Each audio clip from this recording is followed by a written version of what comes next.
Si vous avez entre 20 et 30 ans, vous pensez peut-être à une retraite confortable qui vous semble encore lointaine. Bien que vos options semblent limitées, une stratégie se démarque parmi les autres, l'investissement précoce. Pour s'assurer une vie confortable, il faut inévitablement disposer d'un patrimoine important. Et l'un des moyens les plus efficaces d'y parvenir, en particulier pour la classe ouvrière, est d'investir intelligemment.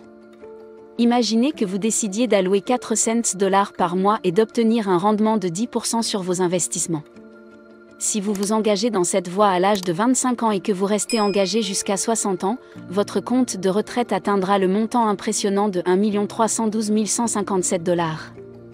En revanche, si vous repoussez votre projet d'investissement à 40 ans au lieu de 25, vous ne disposerez que d'une fraction de ce montant, 277 611 dollars pour être exact. Cet exemple ne constitue peut-être pas une révélation révolutionnaire, mais il met en lumière une vérité fondamentale. C'est un concept que vous avez probablement déjà entendu, mais pour la majorité des gens, il s'agit de la méthode la plus éprouvée pour accroître la richesse et établir un filet de sécurité financière sur lequel s'appuyer pendant les périodes plus difficiles. En prenant l'initiative de commencer tôt, vous vous donnez les moyens de réussir. Dans la vidéo d'aujourd'hui, nous allons explorer certains des actifs et des décisions d'investissement les plus importants que vous pouvez prendre lorsque vous êtes jeune.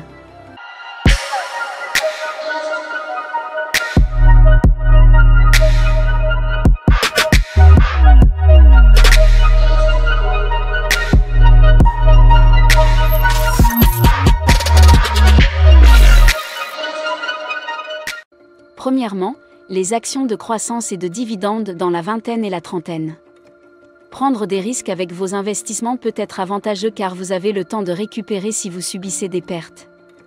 Investir dans des actions en particulier offre une excellente occasion d'allouer une partie de votre argent à des entreprises présentant un risque élevé et des récompenses potentielles importantes. Les actions de croissance sont des actions qui devraient connaître des taux de croissance significativement plus élevés que la moyenne du secteur. Ces actions génèrent des flux de trésorerie et des revenus positifs plus durables que leurs homologues. D'autre part, les actions à dividendes sont généralement des actions d'entreprises financièrement stables et matures. Inclure des actions à dividendes dans votre portefeuille d'investissement dès votre plus jeune âge peut vous apporter des avantages à long terme, tels que la possibilité de générer des revenus réguliers, des rendements composés et une plus grande stabilité globale du portefeuille. Deuxièmement, les fonds indiciels sont des fonds d'investissement qui visent à reproduire la performance d'un indice de marché spécifique, tel que le S&P 500. Il s'agit d'un excellent choix pour les débutants en matière d'investissement, car ils offrent plusieurs avantages. Ce sont des instruments d'investissement diversifiés et peu coûteux qui peuvent vous aider à vous constituer un patrimoine au fil du temps. L'une des raisons pour lesquelles les fonds indiciels sont idéaux pour les débutants est leur simplicité et leur accessibilité. Ils sont faciles à comprendre et à investir et ne requièrent pas d'investissement minimum. En outre, les fonds indiciels offrent une efficacité fiscale, car ils génèrent généralement des distributions de plus-value qui sont imposées à un taux inférieur à celui des revenus ordinaires. Si l'on examine les données historiques, on constate que les fonds indiciels ont fait leurs preuves. Par exemple, au cours des 50 dernières années, le S&P 500 a enregistré un rendement annuel moyen de 10% et n'a connu que 2 années négatives au cours de cette période. En outre, le S&P 500 n'a jamais enregistré de rendement négatif sur 10 ans. Les performances passées ne garantissent pas les résultats futurs. Ces données historiques montrent que les fonds indiciels surpassent régulièrement les fonds gérés activement et s'avèrent être une option d'investissement à long terme fiable pour accroître le patrimoine. Troisièmement, les fonds négociés en bourse. Examinons maintenant les ETF, qui ressemblent aux fonds indiciels dont nous avons parlé plus haut. Les ETF, abréviation de Exchange Traded Funds, fonds négociés en bourse, sont des collections de titres qui englobent divers actifs tels que les actions, les obligations et l'or. Cette similitude avec les fonds indiciels réside dans leur structure. Les ETF peuvent être négociés en bourse comme les actions, ce qui permet aux investisseurs d'acheter et de vendre des actions. La polyvalence des ETF en fait des outils précieux pour investir dans différents domaines.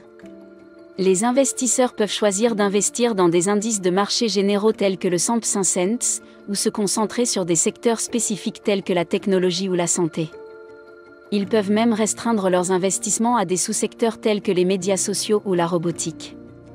Parmi les ETF, citons le Schwab US Large Cap ETF, le Global X Robotics and Artificial Intelligence ETF et le iShares Global Clean Energy ETF.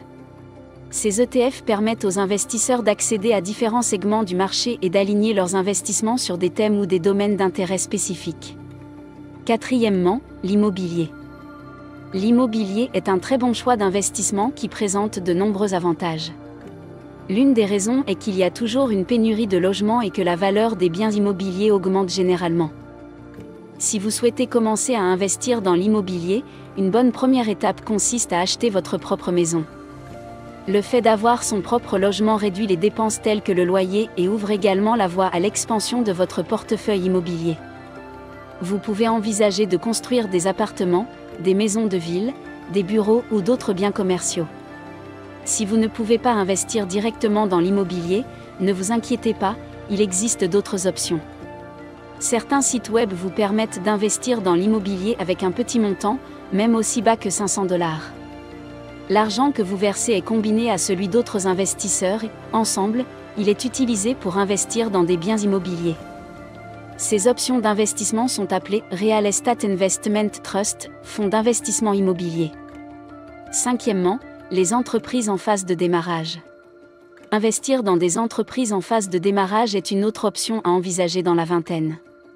Elle offre un potentiel de retour sur investissement incroyable, et vous n'avez pas nécessairement besoin de créer votre propre entreprise. Au lieu de cela, vous pouvez investir dans les entreprises d'autres personnes et en devenir actionnaire. Par exemple, vous pouvez être un investisseur providentiel et soutenir un fondateur en qui vous avez confiance. Votre investissement peut prendre la forme d'un billet convertible qui peut se transformer en prêt sous certaines conditions. Le crowdfunding est un autre moyen d'investir dans des startups.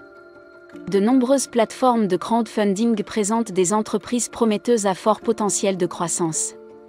Avant d'investir, il est important de faire des recherches approfondies sur le fondateur et de comprendre l'histoire de l'entreprise.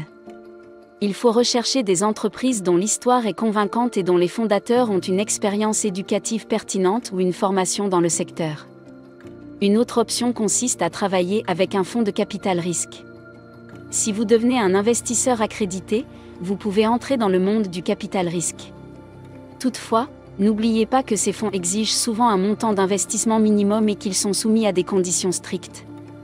Sixièmement, les bons du trésor.